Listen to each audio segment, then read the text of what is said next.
Hi everyone! My name is Isabella Soblet. I'm the Director of Alumni Relations. I wanted to welcome you all to this lovely coffee shop. And most of you may already know, but this is our 60th anniversary here at Nova Southeastern University, and you all are proud alumni. Wow. We have a lot of programming happening, and this is really our first event back since the new year. So in February, we're going to host an NSU Sweethearts Dinner. So if you met your significant other at NSU, or you know anybody that has, please send them our way. It's going to be the first of many. Later on in March, we're going to host our annual Alumni Day and Family Day at the Marlins Ballpark. Some homecoming activities will be coming later on, alumni awards and things like that. So we would love for you all to join us. We're excited to have you here. I do want to give a big thanks to Joel and Kes for letting us host here. As well as Jennifer Fisher and Kenneth Wong, who are proud alumni and part of our Broward Alumni Network. And then many of you told me at the table that you recognize Steve, our Assistant Director of Alumni Relations, so he's really the one that has been planning a lot of this programming, so I'm very thankful for him. But I don't want to chat too much because I know you're all here for our lovely panelists, so I'm going to go ahead and introduce Kenneth Wong, who will be your moderator today. So Kenneth is a proud alum of our business school from 2010. He has over 2 decades of leadership experience in various healthcare-related roles. Kenneth has excelled within hospitals, health systems, and top-tier pharmaceutical and medical device companies. He is passionate about collaborative healthcare solutions. He engages with diverse stakeholders from patients and providers to administrators and the community to enhance access to care and elevate clinical outcomes. His track record with Fortune 100 pharma and med device companies has earned him numerous awards for product launches and market development initiatives. As a board-certified fellow in healthcare management with the American College of Healthcare Executives, Kenneth actively contributes to the organization at the national and local levels, and has served on the board of directors of ACHE of South Florida for several years. Most notably president in 2021, Kenneth is a branding and marketing development consultant, adjunct faculty instructor at NSU, and a board advisor, and community volunteer for several organizations, and like I mentioned, included an outreach chair for the NSU Broward Sharks Alumni Network. So I'm going to pass it over to him to introduce our panelists. Thank you very much, Isabella. And one more time, I mean, there's so much that goes into putting these events together behind the scenes, and the alumni group here consisting of Steve and Isabella, can we just give them a round of applause for everything that they do?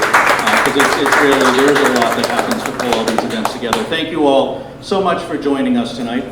I know you have a lot of different places and where you can go and spend your time, so we're grateful for you to spend it here with us tonight, which I'm sure will be a very exciting, informative panel discussion about something that's extremely important.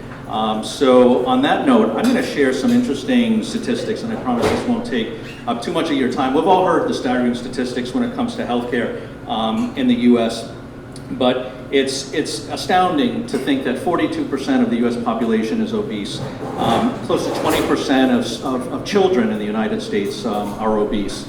And 34% of American adults suffer from metabolic syndrome, which some of you might know is a cluster of conditions that increase the risk of heart disease, stroke, and type 2 diabetes. It also contributes to some forms of cancer. And then we all have heard about the mental health epidemic that has increased throughout the pandemic and is only getting worse. So there are lots and lots of things that we can unpack tonight, and I'm sure consume several hours of your time, but we're going to condense it into about a half hour, more or less. So with that in mind, I would like to take the time to introduce our esteemed panelists who will share insights, practical tips, and evidence-based strategies to guide you in cultivating a healthier lifestyle towards a new you in a new year.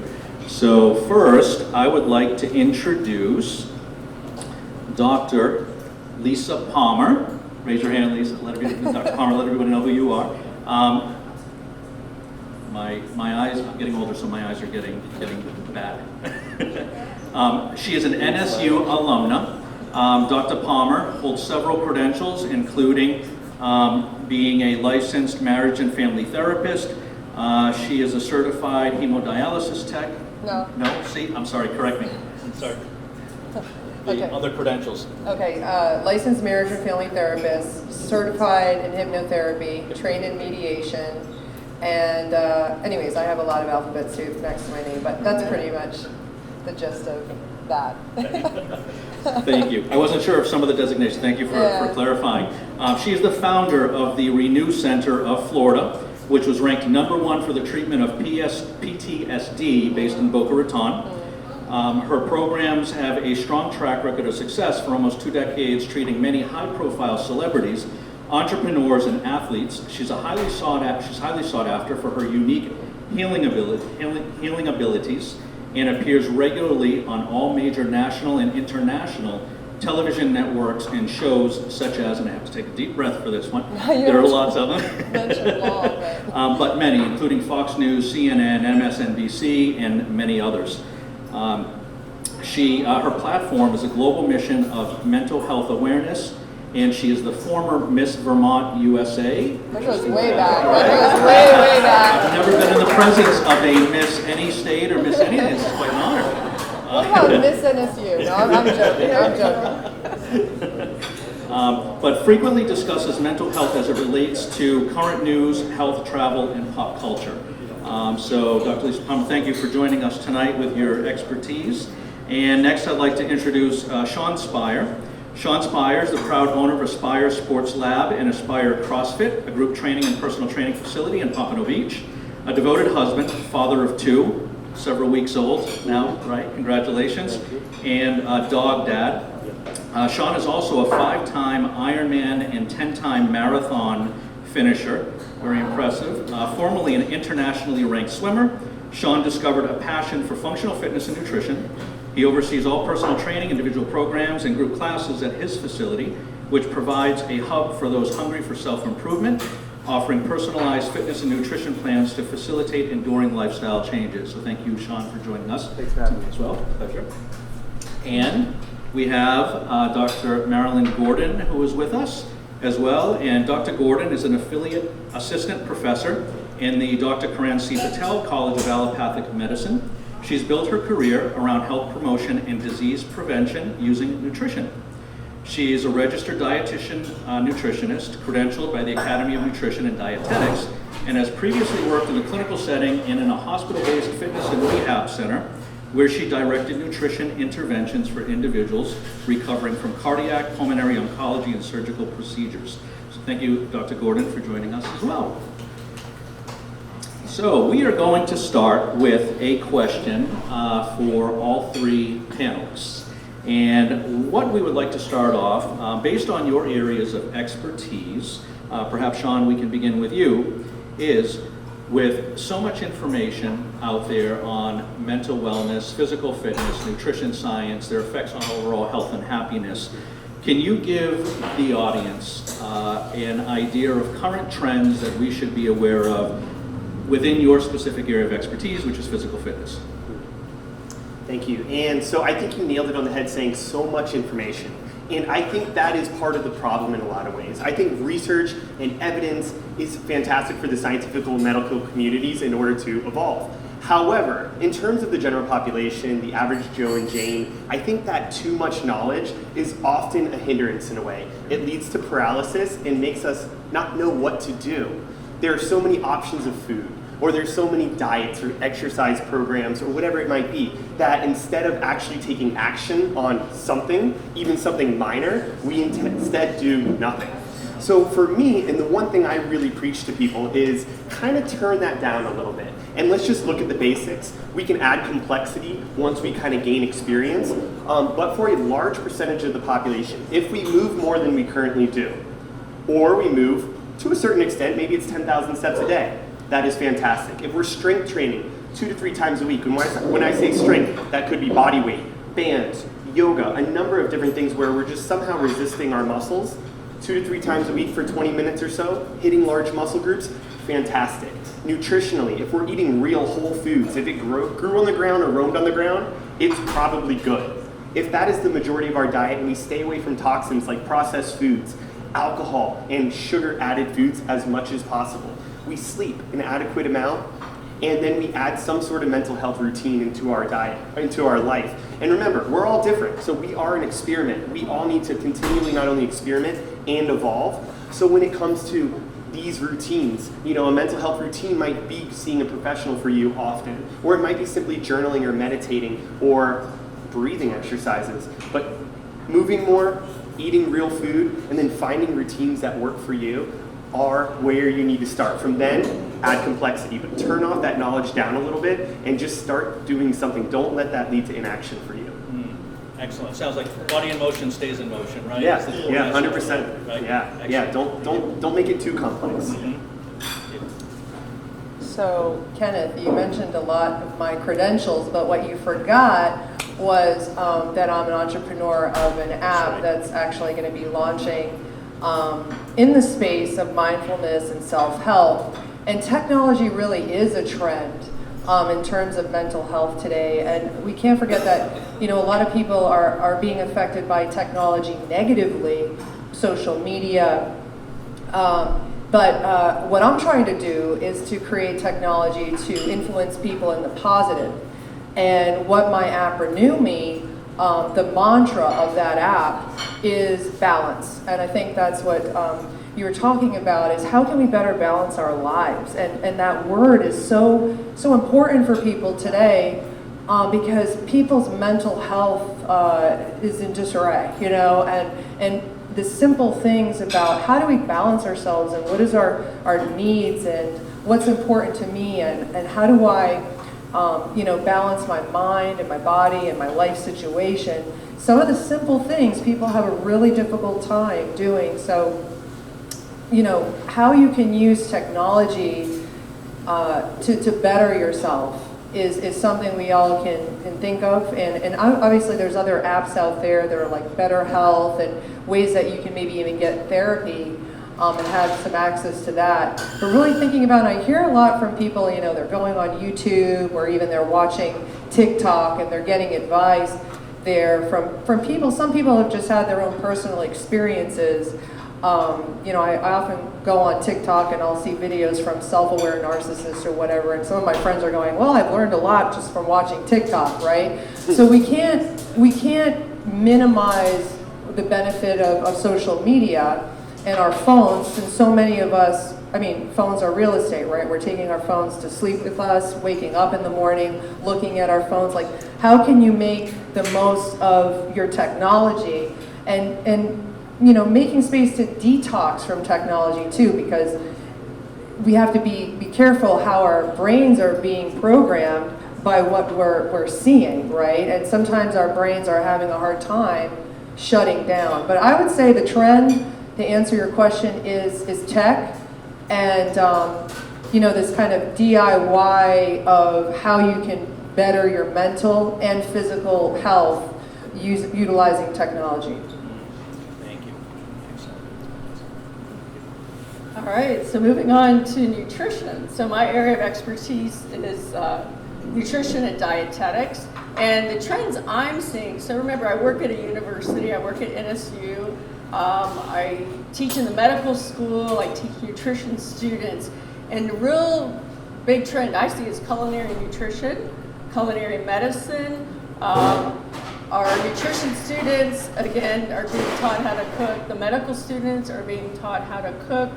There's a big trend with, again, using herbs and spices to really enhance the health value of food and really educating about that as well. So I see that a lot just in the educational realm. But then also, if you look more like at research and things, so much evidence about plant-based eating, whatever that looks like to you. So it could be vegan, total abstention from animal products, or it could be you still include fish occasionally, or chicken occasionally, or even red meat occasionally. But the bulk of the diet, plant-centered, plant-centric, is really plant-based. I've been growing my own microgreens and doing things to eat more plants. Actually, NSU just started a community garden. We are growing food. It's an experiment, so students get to like rent a plot. I rented a plot. I'm taking my students there Monday. We're going to dig in the dirt. We're going to plant food. Good evidence about being outside, digging in the dirt enhances the microbiome. You have a happy gut, you have a happy brain, and I know we agree on that. So those are exciting things for the future. And for all of us, it's simple, like eat more plants, eat more green things, like pretty simple. Yeah, thank you. Excellent, thank you. Yeah, we hear so much that food is medicine, or you are what you eat, which is so unbelievably true. And it's great because you touched upon eat plant-based foods, because I want to circle back to that towards the tail end of our conversation, because we hear so much now about organic, GMO. Is it all hype? Is there any validity to it? So interested to hear your perspective on that in a bit. But circling back to Dr. Palmer, if I may, your specialty is PTSD. And me personally, when I think of PTSD, I think of PTSD that hails from those that have served in our armed forces or in the military. But it touches upon a lot of other areas. An example, actually very recently, somebody had a car accident. And they said, my goodness, I can't drive past that part of the highway anymore without getting white knuckles. I freak out, I just can't do it. So there are many other forms of PSD. What are some of the most common triggers, and what can folks do? How can you help them move beyond incidents of PTSD? So exactly what you were saying, that a lot of people associate PTSD with something major, major, major. You know, you were in a car accident or you were in war or something. What people need to understand is that trauma could be a lot of things. It could be that when you were younger, you didn't feel heard and you felt shut down, or you were shamed by something that happened. Maybe there was a bullying incident or a number of incidents. So a lot of times when you have incidences that happen on a similar track and they're repeated over and over again, that makes a stronger imprint. And all of these different experiences shape who you are today. So I might have someone that comes in, they're 60 years old, but parts of themselves are still kind of frozen in time. In certain aspects of their life, they may not be able to express themselves, right? And when you imagine that, how might that affect them in their relationships or standing up for themselves or setting boundaries and things like that? So there are certain basic characteristics that are part of the programming that from an early age, it's so important that those qualities are set in place, like those basic things, like being able to feel safe. Your brain processes trauma memory very different than regular memory. So when a trauma happens, the event is stored in one part of the brain, the emotion in another, and a core negative belief is also stored, right? A limiting belief. I'm not worthy, I'm not loved, I feel unsafe. And how you respond when a trauma is happening is involuntary. It's out of your control, right? Like it's just that based on our reptilian nature, we're kind of designed to detect negative. And so our bodies have these natural processes, which, we can talk about how we're affected chemically and how our brains are affected at the time, our bodies are affected. Some people never really come down from that stress state, right? So they may have really high cortisol levels, and everything in our body is interconnected. There's really a lot to trauma, because when you look at how people kind of cope with their trauma, some people say, well, I'm way past that. I'm way past the grief that happened. I'm not crying every day. But they still might be having some symptoms, such as they're not able to sleep well at night. A lot of people have insomnia, right? So their solution to that is take a medication, right? And they don't realize that a lot of the insomnia is coming from remnants of post-traumatic stress that's lingering there, that memory has to be properly reprogrammed, processed, and stored in the long-term memory rather than short-term memory. I know I'm getting a little technical, because when the memory isn't stored properly, you get these flashback memories, body memories, right? So you start feeling funny feelings, and why is this happening, and why am I getting heart palpitations, and why am I getting these different symptoms going on? And what some people try to do is they try to resolve these kinds of problems on their own by self-medicating, right? And that's where you see higher instances of people turning to eating disorders, addictions, whatever, gambling, whatever it might be. And the solulu that a lot of practitioners would have, and maybe even treatment centers would have, would say, okay, well, let's just take away the thing that they're using to cope, right? Let's take away the alcohol, take away, which, yeah, that seems like it makes sense, because you're going to have problems if you're still using.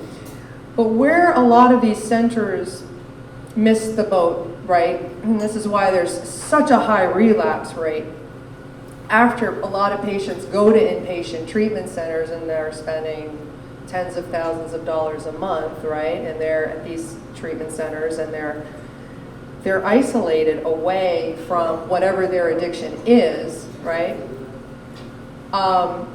They come out and they relapse. Well, because the stuff that's at the root that needs to be resolved is not being resolved. And it takes more to change trauma than to just talk about it. It takes more to change the trauma and the programming than just say, give someone insight and judgment, right? And that's why so much of just talk therapy alone doesn't work.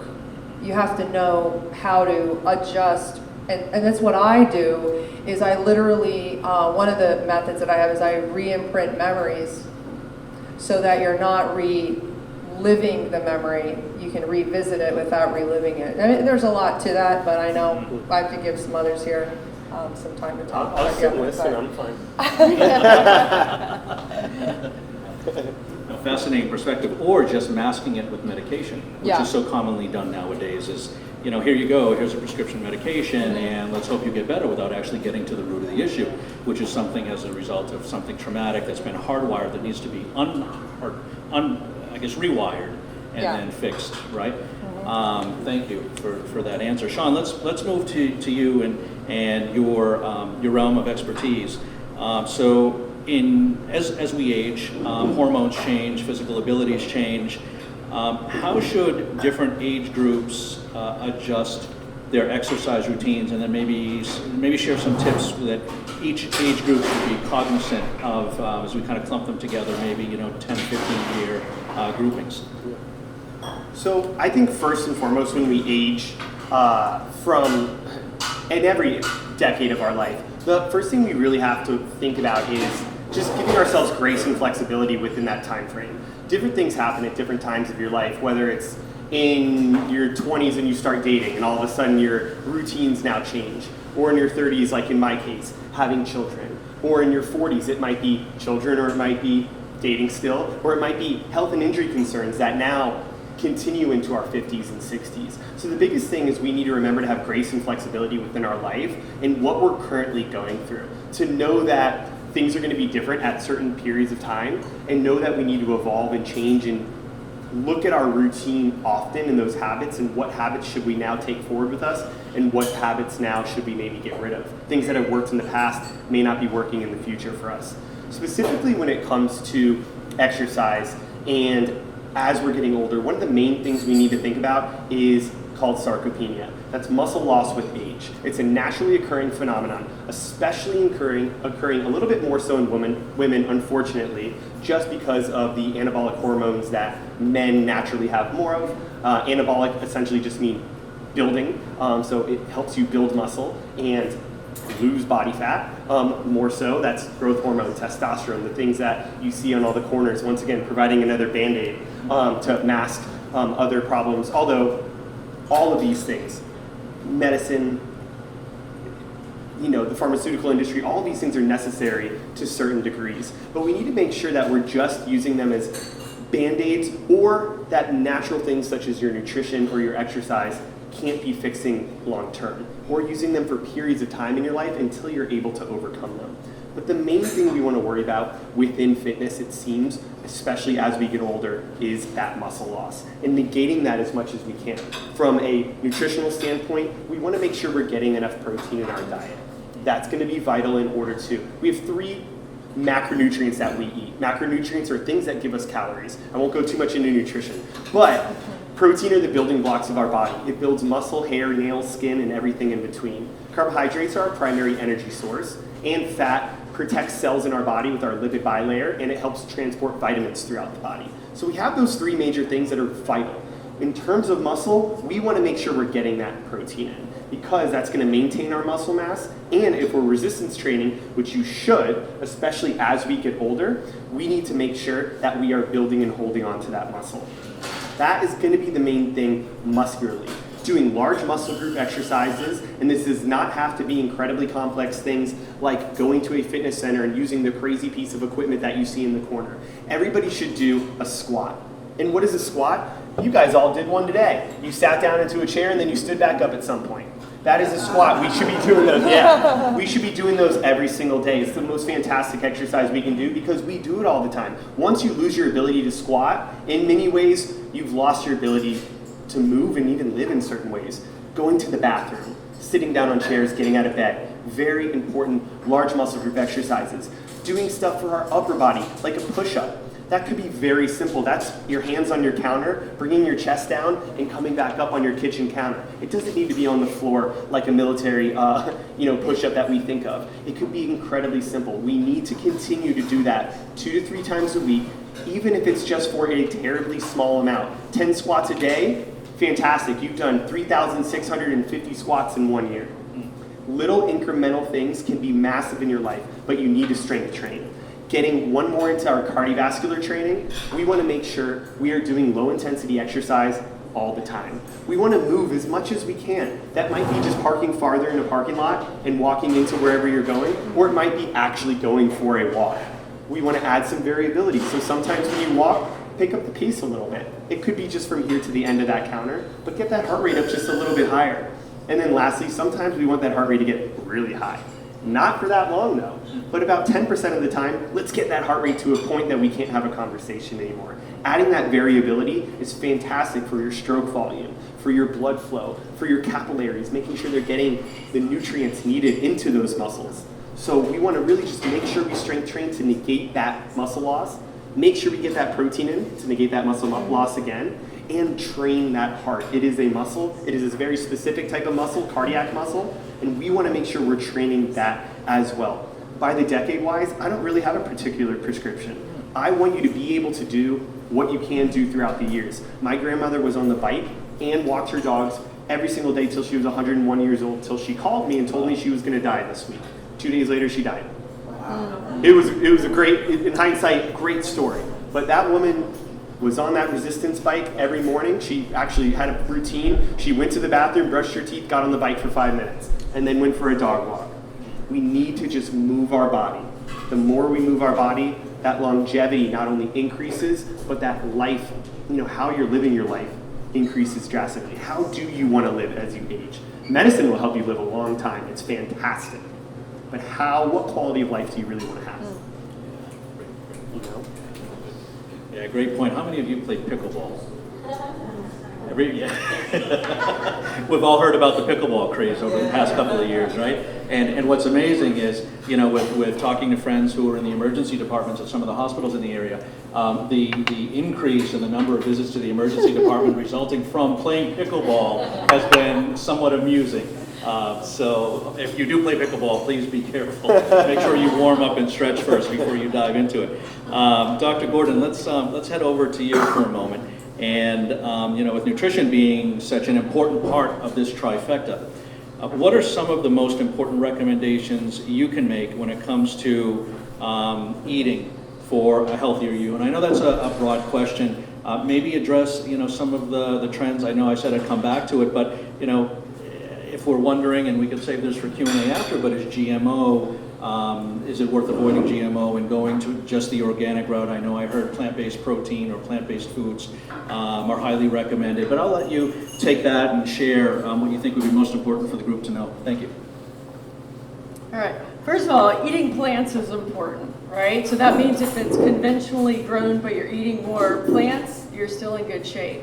You know, organic is lovely. It is. It's good for our earth, our soil, the planet, nutrition-wise, but it isn't affordable for everyone. So we can't take the stance, well, it's not organic, so I'm just not going to eat it, right? You're still better off with conventional. So then, you know, just tips for eating well in the new year. I think, again, relating kind of to mental health and gut health is also, you know, having a routine around your meals, right? Not being haphazard around your meals. Like you get up, you break the fast with something, whatever that is for you. It doesn't have to be a traditional food. It could be what makes you feel good and starts your day off right. But then also have a plan for when is my midday meal? You know, when is my evening meal? There's something very nice. First of all, you're feeding your body, but you're also feeding your brain, right? Extremely important. And those that have children in their lives, like it's important for kids to know when they wake up there'll be food, there's food at their school, there's gonna be dinner at home. And honestly, if everyone can eat together as a family, food is meant to be social, shared.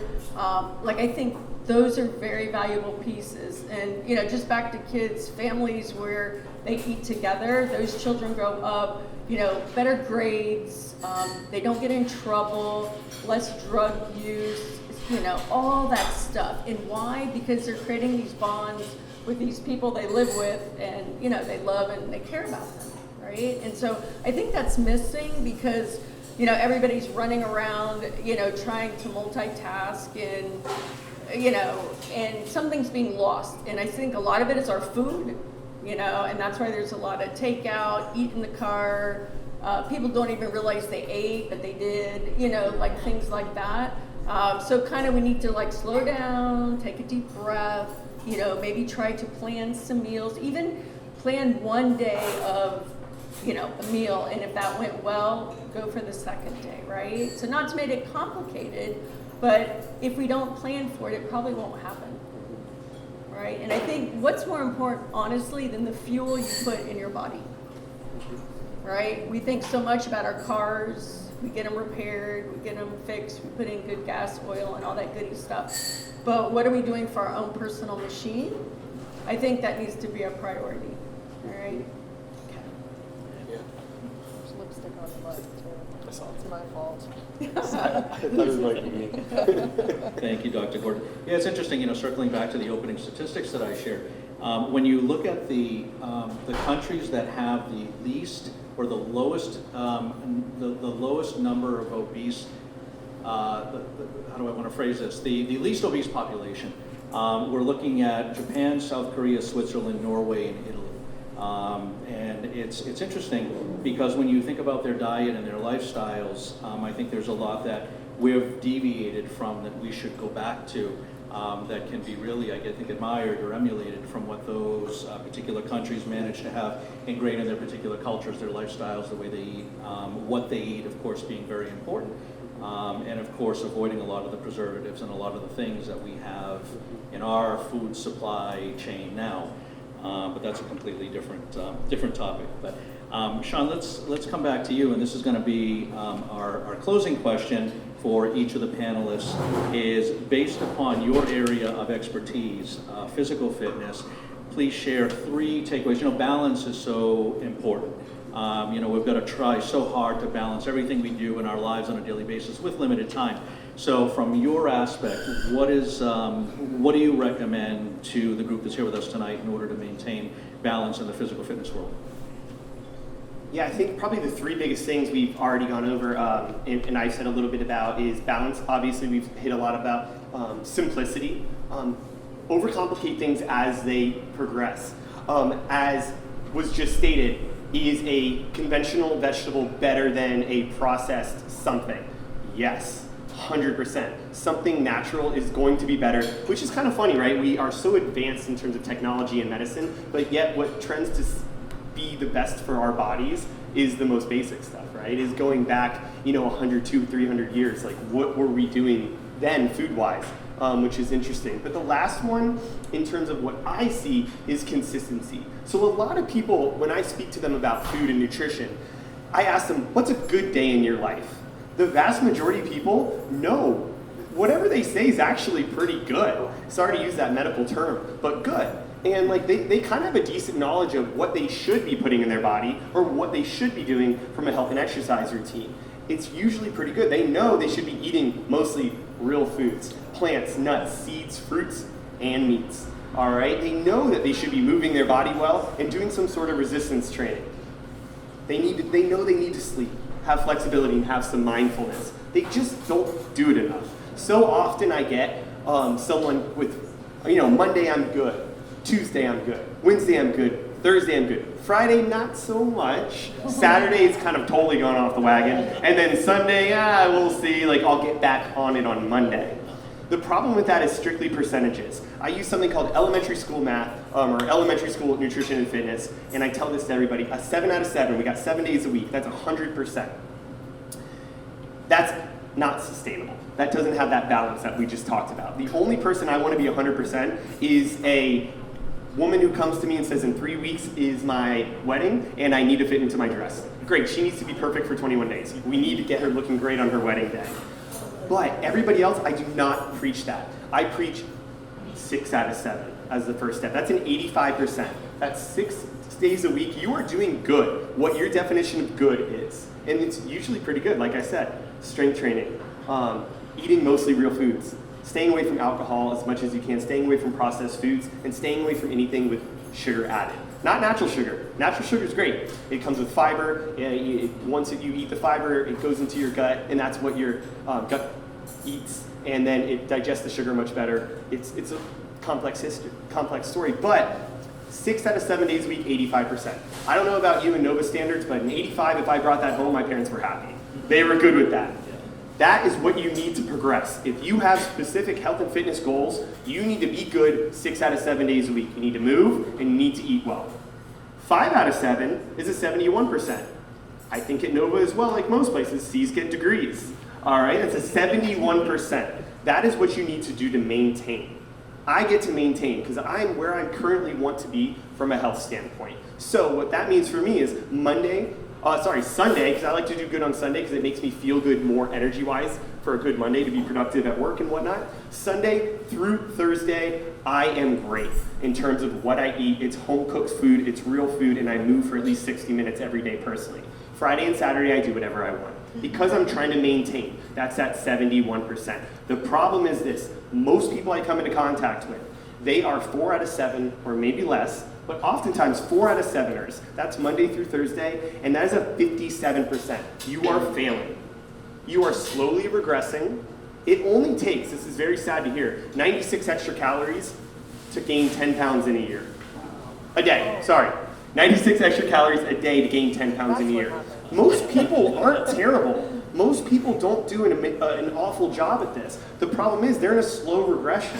That 96 extra calories a day is now 10 pounds a year, 20 pounds the next, 30 pounds the next, and now we are 30, 40, 50 pounds overweight, right? But it didn't happen overnight. The good contrary to that is 96 less calories a day, if we're just looking at it from a caloric perspective, which I don't actually recommend tracking calories, but that's another story. I just want you to eat real food. 96 less calories a day is losing 10 pounds a year, all right? So that's what I'm here to tell you, is that you're probably not doing that bad. But you might be failing still. You might be still doing that 4 out of 7, where if you just picked it up to 5 out of 7, you would maintain your current status, which many people are. They tell me, oh, I've been at the same weight for 5 years. You are maintaining. We need that one extra day in many, many, many cases to make that progression occur. From a fitness standpoint, 2 to 3 days a week of strength training, 20 to 30 minutes is plenty, and even 10 squats a day is 3,600 a year. From a nutrition standpoint, eat those real foods. Make it complex once you've started that habit. I make a living off of making training programs for people and owning a gym. I make it very complex for them. But on a basic level, this is a terrible sales pitch. Just start moving more. Do body weight exercises to whatever extent you can, standing and sitting up out of a chair, doing push-ups on your countertop at home, maybe lifting a milk jug up and down. All right? Start resistance training. Tax those muscles in any way you can. If you start feeling your muscles working, that's a good thing. If you're not feeling your muscles working, you're not doing anything. If nothing changes, nothing changes. So get those muscles tired, whether you're doing 10 reps of something or it takes you 100 reps of something. You need to tax that muscle in order to make that muscular change. Stick to that. 6 out of 7 days a week progress, 85%, 5 out of 7, 71%. Maintain where you're currently at. Remember, 4 out of 7, unfortunately you're failing. At 57% and you're regressing. We don't want that. Awesome. Thank you. That's, yeah. Thank you. Yeah, great summary. It's great to know that getting up and down out of my office chair counts as squats now. So there's hope Add for them me. up. Add them up. Yeah, and then use an app to make sure you do that multiple times a day. Thanks for the promo. Yeah. So Dr. Palmer, I'll turn it over to you now with the same question. Do you need for me to repeat the question? You can, yeah, that'd be good. So, with balance being so important in our lives and you being in the area of expertise that you are, PTSD, specifically with your app and your business, your many years of experience, what are some of the takeaways that you would share with the audience when it comes to mental health and well-being? I'll take my lipstick off the mic here. Anyways, got you going, Decoration. didn't it? Yeah, it's a Okay. decoration. So kind of bouncing off a bit on what Sean was talking about, sort of like this slow and steady progress, because I think a lot of people suffer with limiting beliefs of feeling a failure, like a failure. And one of the things I like to look at is sparkling moments. So what are the times of difference? What are the times where you would have wanted to eat bad, but you ate better, you ate a little bit more healthier. And not just about eating, but just how you're living your life. Like, okay, today I took a vitality walk, or I was able to speak up, right, to someone, or set a boundary. And so it's sort of looking for those small bits of change and rewarding yourself, and also having gratitude for things, because gratitude is really great for your mental health, right? We get so busy living our lives and getting distracted by our life situation that we oftentimes don't, stop and smell the flowers, if you would, right? And being able to have the gratitude for even those little things, journaling and making time every day to do affirmations and write, to develop your self-awareness. So balance, has been my mantra. Balance is possible. And I think that with that, what is balance? A lot of people go, what actually is that? Well, it's really when one of the ways is you're creating you're creating dreams for yourselves. You know what your dreams and your goals are, and you're creating habits and routines and rituals on a daily basis that are in alignment with your dreams and goals, right? So if I say, okay, I want better health, and more times than not, I'm not eating healthy, I'm not exercising, more times than not, then I'm totally not in alignment there, right? And so I'm not going to feel good. I'm not going to feel good about myself, and that just doesn't affect you mentally. It will also affect your body balance as well, right? Because your mind and your body are connected. So eliminating contradictions in your life existence, right? Being able to detox and set boundaries where needed in such a fashion that you are living in more alignment with whatever your goals are and your dreams are, and having more self-awareness and not being so distracted by everything else and needing the validation from other people, such that in the busyness of your life and such, that you forget who you are, right? You lose connection with yourself. So one of the things I really like to do, just to neutralize your energies, right, is to do meditation. And sometimes, you can go on YouTube and listen to meditations or mantras while you're falling asleep. It's a wonderful thing, because your brain, whatever you're thinking about even before you go to bed, it gets into your mind while you're sleeping, right? So if you're listening to a meditation and it's calming you down, or you're like having a visualization of, a way of some manifestation that you have for yourself in your life, all right, of how you are revisioning yourself in your life situation, that is actually simmering while you're sleeping. And then when you wake up in the morning, how are you waking up, right? Because your brain waves are different in the morning. So you want to try to do things that are going to help you to motivate and help you to visualize, because we don't have to be a victim of our past. We are authors of our own existence. And a lot of times people are living in their past. They think that their past has to define their future. But a lot of times what we can do is we can read the book from the end to now. We start living in the end. We start thinking about what we want, right? And kind of work backwards. So what are the things that I can do now that are in alignment with what I want to create for myself? And then start to, and I'll finish real quick, start to do things that help you to be in the being of that person, the embodiment of what it is that you want to become, right? So you embody that. So instead of being a person who's a doing person who does things to have things so that they can then be happy or be in a state of peace, we kind of want to work different. I want to work on my inner self, my inner standing. I want to work on my sense of being within myself, right? So that I'm going to do things in my life where what I'm doing is in alignment with that being, that inner sense of abundance. And then I'm going to have, right? So you're going to have then the things that you want. You're going to have the money. You're not coming from a lacking mentality. You're not coming from a lacking state. You're coming from a state of abundance, right? And there's an art to learning that, because we have a tendency to say, oh, I don't have this, I want that, I don't have it, I want it. You got to work backwards, right? You got to think about what it is that you want and work every day consistently to try to embody that state, and it will come to you. Right? That's great. Excellent. Thank you. All right, so the question was about balance, Yes, right? So when I think about, again, balancing the diet, we're in the new year, it's January. Often people, start the new year off like with whatever the diet of the week is. It might last a couple weeks, you might be through it already. So I would say don't do that.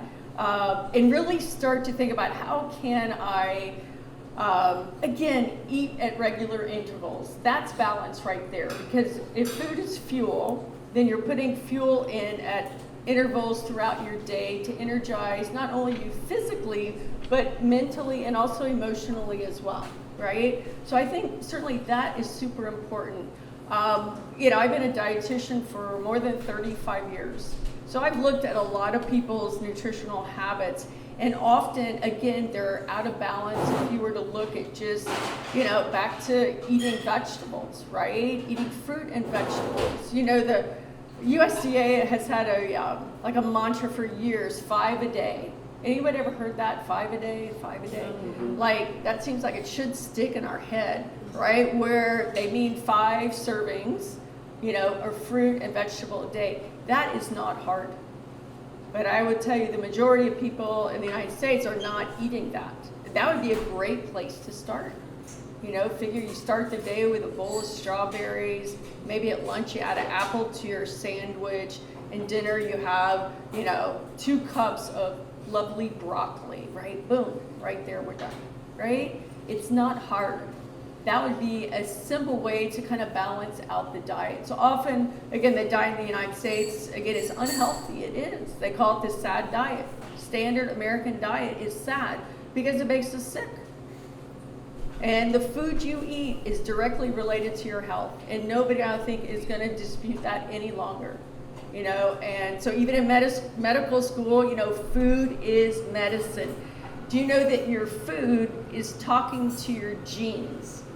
And we all have genes we inherited from our ancestors, for better, for worse. Food is either going to ramp up something that could be a negative, or tone it down, smooth it out, and you will never have that condition. It's real, and that's a choice we make every time we pick up the fork and have a meal. You have a lot of power.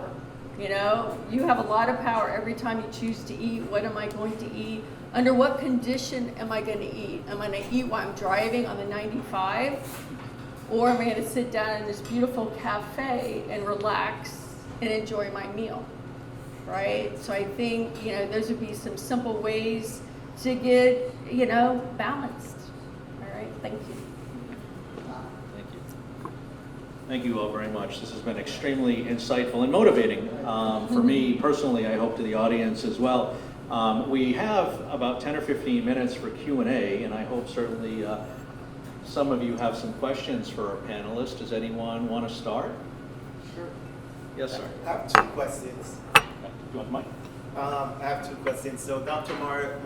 Marilyn, you mentioned the genes. I was thinking about that. Like, if Sean and I have the same diet, maybe race could be a factor too. I wonder if they look into those things. You know, some certain race, you eat a certain type of food, it affects you differently from another type of race, and so forth. Yeah, I mean, there's definitely genetic differences, right? And so that's why, like I'm at high risk for high blood pressure because both my parents had high blood pressure as they got older. I've inherited that gene. So besides going to my doctor to get blood pressure checked, I eat in a way that is going to reduce the incidence of having high blood pressure. So I exercise on a regular basis. I practice meditation. Again, I get in all those servings of fruits and vegetables. I can't speak enough about eating fruits and vegetables. So I'm doing what I can to tone that down. Now, can I say for sure that I'll never have high blood pressure? I can't. But what's within my power, I'm taking care of that. You know, and so there are definitely genetic differences. Definitely, yeah. And to touch on the Dr. Palmer, I realized later in my life that I'm an emotional eater. So when I have a bad day at work, I will go and get comfort food. And so once I realize that I'm an emotional eater, I know what's triggering me to go and eat improper. So how do you deal with someone that go based off their emotion, make decisions? Yeah, I mean, it's a very, very good question, and it's not an easy fix. I do fix these things, but it's not easy because it's a lot deeper than just say, don't eat this or don't do that, right? We want to get you to the point where you're able to do it without using it as a coping mechanism so you can start having healthier patterns. But, you know, again, I often work from a trauma-based perspective, so I'd be looking at where your negative belief systems are, right? When those negative belief systems are most triggered. I'd be looking at what emotions you're experiencing or not experiencing, numbing out, and what emptiness is that may be there. What are you trying to feed? What are you trying to fill within yourself? And that may be related to some other different experiences. Now, we can't just say that this is the case for everybody, but sometimes the body is protection too, right? So you got to look at a person's relationship to their body. And some people, you know, sometimes people have been raped or they've been molested or whatever, and for some reason they feel that the body, by having a bigger body, that it's going to be some kind of protection. For other people, not, right? Some people want to feel bigger because maybe in their life they felt smaller in some aspects of themselves, right? There could be that. There's different variations, different reasons how a person sort of develops it the way they do, and we don't want to just say, okay, blanket statement, this is how you fix it, because it's different for everybody, and you have to know everybody's as individual as their individual fingerprints. So you really have to know the person and customize the solution according to that. Thank you. And Andrew, if I could add one thing, and this is completely unscientific and it's anecdotal and it's not trauma-based.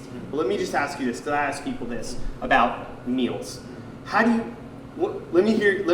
what's a go-to cheat meal or go-to meal when you're stress eating, when you're under that pressure? What are you eating? Burger. Burger, awesome. Yeah. Fries? Yeah. Awesome, me too. Yeah, ketchup? Yeah, awesome. I like to sometimes put some mayo, mix it up. Yeah, it's good. How do you feel after you eat that burger in terms of, Disgusted. okay, Yeah. but like stomach-wise, are you full? Oh, Are you yeah, full? I'm full, I'm full. Yeah, you're full. Yeah. I'll go back to that disgusting part later. How do you feel after you eat a really healthy meal, stomach-wise?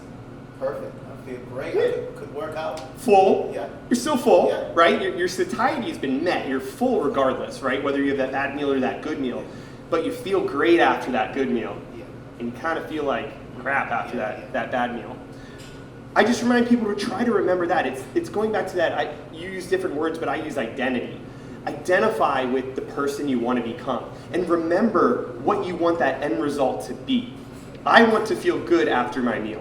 I know after I eat a good meal, I feel good. So when you're making that choice, just try to revert to that. I know from a psychological point and a trauma point, that is stuff that I don't understand and is way out of my knowledge base. But from just a very basic standpoint, remind yourself of those feelings. It could be that feeling after a workout or a good night's sleep or a meditation, but you remind yourself after that meal, you're gonna feel full regardless. Do you wanna feel good and full, or do you wanna feel bad and full? And maybe that can have a little bit of influence on what that meal exactly is. Yeah. Makes sense. Yeah, excellent. Thank you. Yes, question? So this is probably for Dr. Palmer. In today's society where social media is spreading like beauty ideals and body types and all of that like in our face, I see a lot of women typically, I mean I'm not saying it's just exclusive to women, but mainly a lot of women with body issues, eating disorders, all of that. How do we combat that when it's something that is so in our face and happening 24/7 and the competition, you know, between women? How do we kind of start breaking that down? Okay. So the short answer to it is we have to build on the positive, right? Because if you look at, we're talking about social media pollution, right? We're talking about thought pollution, negative beliefs, negative ideas, and you look at, okay, what are the facts? The facts are that there is that social media and there's all of these images and comparisons, and that is going on, the models and everything else. That's a fact. What's our story about it, right? In other words, when we're looking at these images, what's going through our head, right? I'm not good enough. I'm not worthy. I'm not valued, right? That's our story. So we have to pay attention to what are our stories that are happening based on what we're seeing. And that could lead us to part of the solution, which is that we need to build our positive belief systems. And so then we go back to, how am I going to do that? How am I going to feel more valued, feel more worth? Well, first of all, where in your life now do you feel worthy? Where in your life now do you feel valued? And begin to notice it and begin to accept it, right? Somebody gives you a compliment. What do you say? Oh, you know, I'm a little tired today, or I've had a better hair day, right? It's time to say, thank you very much, I appreciate that. Being able to accept the positive, which is brain training on its own, right? Because a lot of people can't accept the positive. You have a lot of people pleasers out there. They're like, okay, you know, I got to do more to get more of that feedback and that thank you, and then they burn themselves out because they're overdoing it. But not only that, they can't accept the positive, right? So yeah, so bottom line is our best defense is wealth from within, and building up our internal environment to be a more positive one. Thank you. Thank you.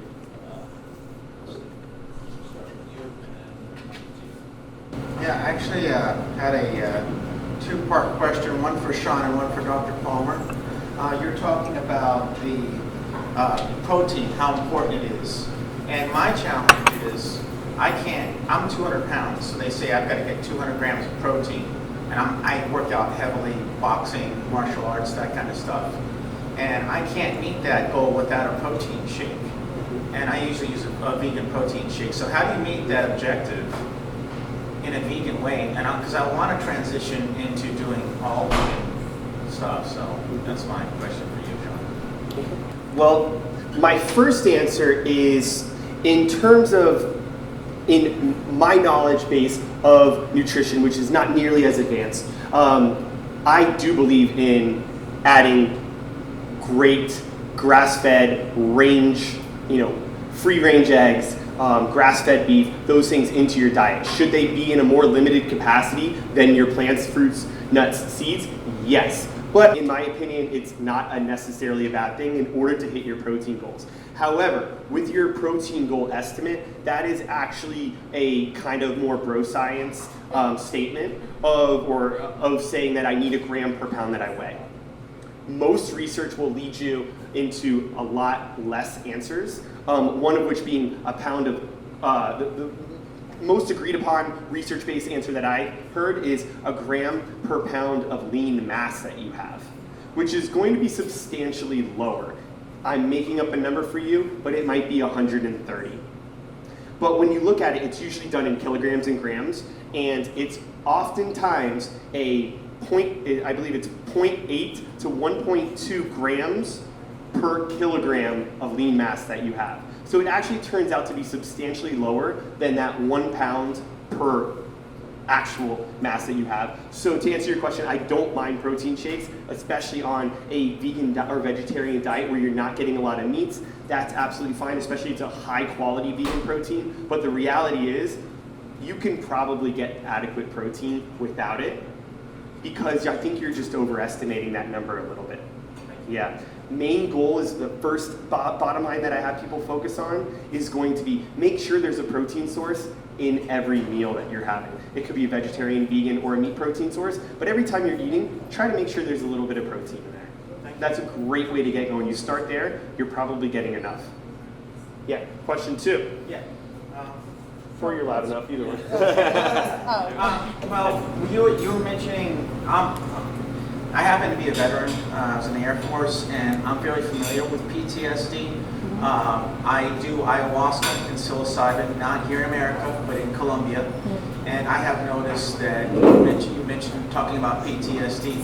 I think, in my opinion, and I'm not a doctor, I don't know as much as you, that's why I want to ask, is I think that's in the future, that's going to be the evolution of where more people are going to be transitioning to plant-based type medicinal herbs that people have been using for thousands of years because it's organic. And I have noticed with the veterans that I did bring in with me to Colombia that they had a very profound experience. It helped them. It has helped me personally. The mushrooms with the psilocybin has helped me learn to love myself and love other people and be more accepting of myself. And I'm seeing a lot of news on the VA that's helping a lot of veterans, and I'd like to know what your take is on that. Have you worked with ayahuasca? Are you familiar with that, and what your opinion is on that? Thank you. So I have not worked with ayahuasca. I have known of people also like yourself who did go to Costa Rica and use ayahuasca to treat their traumas, and they call it the medicine and all that, and you can get a lot from different kinds of experiences, and everybody, if you got what you got out of it and that is worked for you. From what I understand, the last person that I knew that went there did ayahuasca, had a breakthrough experience for himself, threw up a bunch of times and saw the queen of the jungle come out and had some kind of hallucinations and whatever.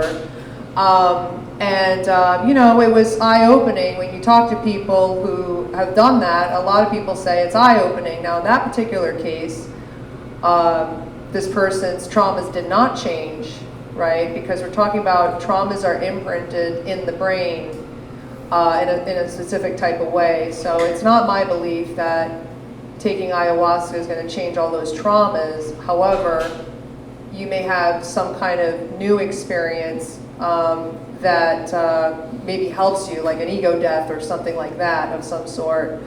The shamans that live in in the jungle out there, you know, they're living the shaman lifestyle, a lot of them, let's not forget, you know, it's like the Buddhists, and they, you know, they're with the monkeys and the trees and the lifestyle, and they're having their ayahuasca and their teas and whatever, you know, but we here, living in this hectic lifestyle that we come back to here, that's reality. I don't think it's reality, like, you know, there's a lot of people taking Ozempic now for weight loss, and you could say that's a trend of the future too, and everybody wants, like, you know, the fast results and everything, and I know that my nutritionist and health fitness friends here will probably have a lot to say about that. It's also not my belief personally that if you don't have, my belief personally is that if you don't have a medical reason to take Ozempic, right, or you're not grossly overweight, where maybe an option would be to have that bypass surgery, I wouldn't do it. I really wouldn't do it. There'd probably be a lot of people that would disagree with me on that, because you're changing so much of your hormones and everything in your body, you know, and the danger is a lot of people are ordering this stuff on social media, right? You see the ads come up and everything, and like order to your house. It's like, whoa, you know? So it's self-medicating, and a lot of people are turning to ways to self-medicate. You know, we do have an issue happening, especially with the younger people now. They're like, oh, you know, like, I'm going to smoke pot until forever, right? And there are some consequences to that are there, but a lot of people justify, well, it's you know, a plant.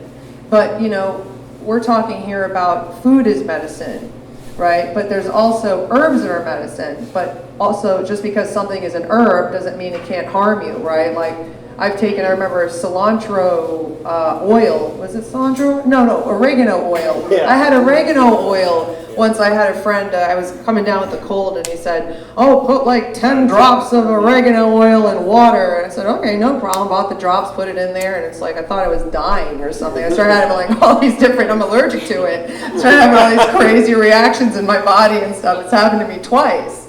So just because something is a plant, it doesn't mean that it's going to be great for you, you know? So that is something to consider. Thank you, and I've just been told we have time for one more question, so I know I promised this to this lady here.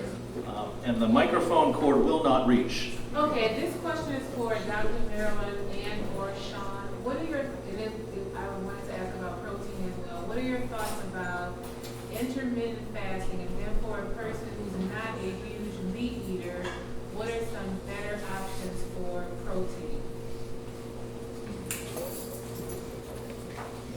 Yeah, so regarding intermittent fasting, you know, for some people, it has benefits, but not everybody.